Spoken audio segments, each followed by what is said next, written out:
So this video is going to give you some general information about forced awakenings. What is a forced awakening, and why do they happen? So, and these are my opinions, obviously. I did go through a forced awakening, so what I'm telling you is not the details of my story, but what happened and why it happens, things along those lines. So a forced spiritual awakening happens because it's your body, your mind, and your soul kind of rearranging, changing, transforming your energy. And what happens when that occurs is it's the death of your ego, okay? And the true self, your true self, you know, that invisible force within us, that is the real us, comes out more and more every day. So the real you is coming out, and the old you, so to speak, or your ego, is dying or transforming, and you're becoming a different person, hopefully a better person. That's what this is all about, to improve yourself. And you know, so in order to do that, and the reason I'm making this video is when it happened to me, I didn't know what was happening. So I said, you know what, let me do my little part and make a video or two, put a name to these things that if you're going through something like that and you're researching, you may come upon it, or the video may find you. And the information could help you. You know, it could make you feel, oh, okay, I'm not the only one going through this kind of a thing. And I don't want to say it's a normal thing to happen. I mean, it is a normal thing that does happen to people, but people don't talk about it. I know I didn't talk about it. And I'm really not the type to make a video and explain these types of things, but in this case, I more and more I feel that it's necessary. Even if one person sees it that's going through something like this, and they say, oh, well, okay, here's another person that it's happened to, and you know, that sort of thing. Because when you do research on the topic, usually you're going to find information, you're going to find information about it. And the research that I have done, there are very few people that actually will tell you their personal experience, or unless I'm missing something, I don't know. I guess maybe I didn't research that thoroughly. But I did come across another gentleman by the name of Kurt Johnson, and his YouTube channel, I believe it's a New World All-Star. He's really focused on twin flames, and that could spark a forced spiritual awakening. I did see one of his videos. He popped into my feed one day, and it was about a twin flame, which it's kind of interesting, actually. It's you know, it's supposedly your soul, the same soul as yours, you're sharing with another person. But if you are interested in that topic, you really should watch Kurt's videos on that. He really goes into great detail explaining things and does a great job. He opened my eyes to some things, and he went through what's called the dark night of the soul, which I believe I went through that. And what he was describing, some of the things that happened to him happened to me. So lots of great information on his channel, great content. And he also has other spiritual teachers on there, like Eckhart Tolle. So, and Eckhart Tolle is, if you really want to test yourself to find out if you are going through a forced spiritual awakening or dark night of the soul, watch some of Eckhart Tolle's videos, meditation videos, or really any video of his. And if you find that the information is coming across to you very slowly and you're getting bored, you really don't understand all that much or care to understand what he's saying, then chances are you're not going through an awakening. But if you are watching and you're hanging on every word he's saying, I know I was, because I was getting it, then you are going through an awakening, because what he's saying is making sense to you, and it's a good way to test yourself.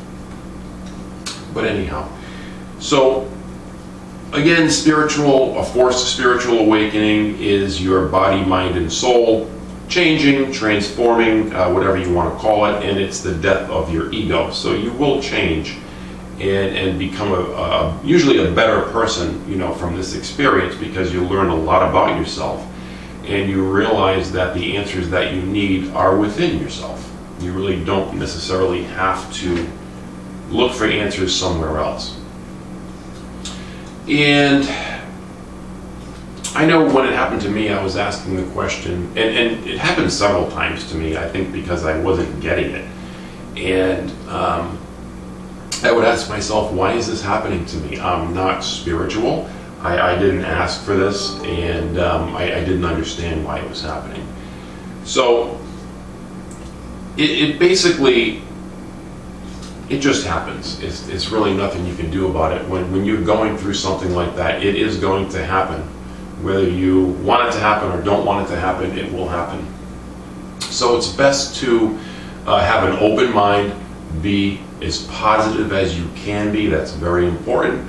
And if at all possible, do not judge any situation or any people, not only associated with this, but pretty much, that's kind of what you want to do now in order to get the best of this experience, is don't judge, do not label things, do not label people or their actions or anything like that. And don't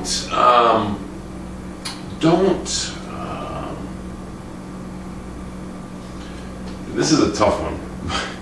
You have to do it. Don't react to situations, or I should say, if you're just starting this process or in the process, whatever the case is, try to limit your reaction to things.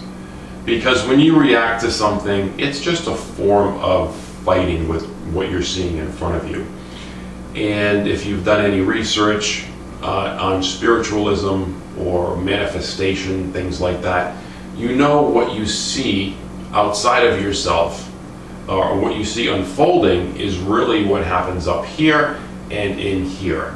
It's kind of you flowing through, and that's what you're seeing in front of yourself. So, and of course, what I'm telling you here is a lot to absorb if you're new to this, but if you understand what I'm saying, you've probably done research already, and you get what I'm saying. But it's very important to, and I can't stress this enough, to be positive and stay positive as often as you possibly can. Very, very important. And to help you along this process, it's a good idea to meditate. Plenty of videos on how to do that. Everyone has their own, I guess, way of doing it, or how they do it. Some people meditate with their eyes closed, with their hands in a certain position. Some people meditate with their eyes open, and like myself, I try to stay present or meditate, whatever word you want to use, as much as I possibly can. And to meditate means you're really not overthinking. And I want to stress that you're not overthinking. You will think. Your mind does not stop thinking. It will slow down, but your mind will not stop thinking. And it just doesn't. It's a normal thing. Like your heart doesn't stop beating. Your digestive tract doesn't stop digesting, because this is just how our bodies work. But of course the mind is a little different. You know, we can understand why our heart beats all the time, obviously, right? And we can understand why we digest constantly, but I know I didn't understand why my mind was overthinking so much. And it was because I was engaging with the thoughts that I was having. Because I thought that I was my thoughts. I thought I was my mind. And, you know, you're not your mind. And again, going back to Eckhart Tolle, he has a great book. It's been out for, you know, many years. It's called The Power of Now. If you haven't read it, you should read it. I think everyone should read that book. And it explains that you are not your mind. And it explains that you're not only not your mind, but you're not your body and you're not your emotions. You're this invisible presence inside of your body. You know, that tingling feeling that you feel in your hands and your feet, and you can kind of feel it all over if you concentrate on it. That's the real you, the real us. We're part of God, or part of the One, right? We're a part of that. So it's very important to know that, because when you meditate, and after you meditate for a little while, you not only slow down your thoughts, but now you can be the observer of your thoughts and your emotions. So now you're not kind of trapped in those emotions and in your thoughts because you think that's who you are. Of course, it is a part of you. It's not you, but it's not the real you, I guess, is the message that everyone is trying to tell us, and you know, people like us looking for this information. So with meditation, and I know in my case, I want to become as good as I possibly can, because it slows down your mind and allows you to hear your true self. And you know, that true self is wisdom. You know, it's not intellect. Intellect comes from your mind, the things that you've learned over the course of your lifetime. But wisdom is different. And it's kind of like, think of yourself as a radio. You know, and you're receiving a signal, and from that signal, your brain is figuring out what that is at the moment, and decoding it, and it will come out as a broadcast. And you've done this probably many times in your life, you just didn't realize it. When you're speaking to someone, or you're doing something, whether you're at work or again just talking to someone, things will come out of you that you didn't realize that you knew. And we tend to just write that off as, oh, well, I guess I learned it somewhere. You know, your mind does a great job at writing things off like that. But when you do research and you watch videos like this and videos similar to this, you realize that you start to gain some traction, and you realize that this is happening because you're getting information from your higher mind, or the universe, or you know, God. However you want to look at this, words really don't matter. It's kind of just information that you're receiving from something that's bigger than yourself. And so when you meditate, you're calming your mind in order to hear the real you. You can ask yourself a question. You can ask yourself in silence, just ask yourself you know, in your mind. Or you can ask yourself out loud in a mirror, whatever you want to do, and you will get an answer usually within 24 hours. If you need to know that information, you will get that answer. And the answer isn't always, you know, isn't always what you think it would be. It could be you're listening to a piece of music and the lyrics happen to be the answer. Or you're driving past a billboard and you read the billboard and, oh, that's okay. You kind of know when you see the answer, you feel this pull, and you know that that's the answer. It could come from a variety of different things. And sometimes it does come from yourself, and you'll just get a thought or an image, and that'll be your answer. It could come from a dream, lots of different things. So That's really why meditation is so important, so you can hear yourself. And but in a nutshell, that's what this forced spiritual awakening is. It is some kind of a transformation that we go through, and to get the most out of it, do as much research as you can, but don't overdo it.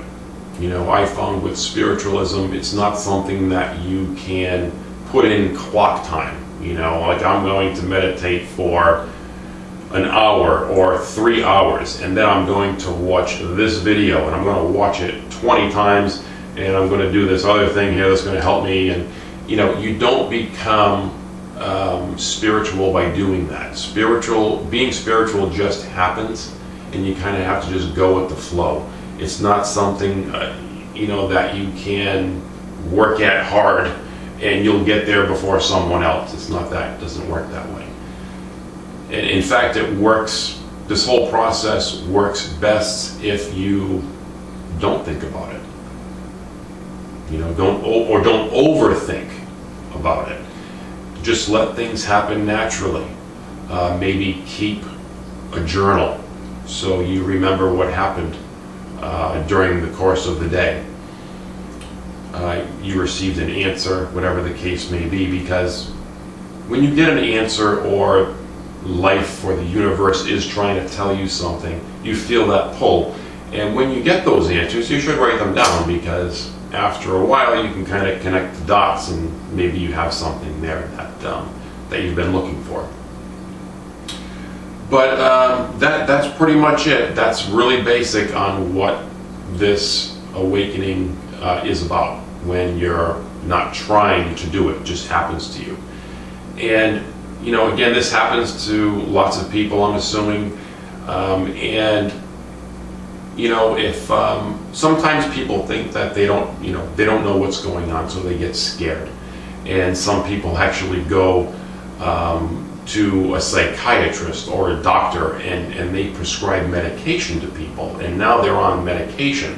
And that's not the answer. If you have to do that, then hey, do it. You don't want to jeopardize your health or anything. You don't want to jeopardize anything. This is supposed to be very positive, and it will be positive if you're positive. But I just want to make that point that some people are doing that, going to doctors, taking medication, just simply in my opinion, simply because they don't know what it is.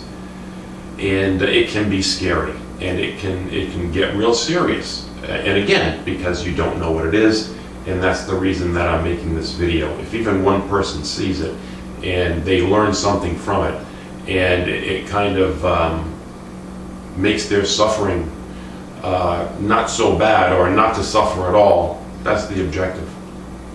The more information you can get about this subject, if you're going through it, the better. So that's it for right now. I just wanted to explain what it is and why it happens very quickly. And these are my opinions, so you really should get multiple opinions, and then of course form your own opinion. That's really the best way to do things. But I will be making more videos about different things. I'm trying to keep them as short as possible, because as you know, if you've been researching this topic, you can just talk about this topic, just go on and on and on, and then there are subtopics off of things that you speak of as well. But that's it for now, and I hope this has helped you a bit, or gave you some piece of information you were looking for, and I wish you the best on your spiritual journey.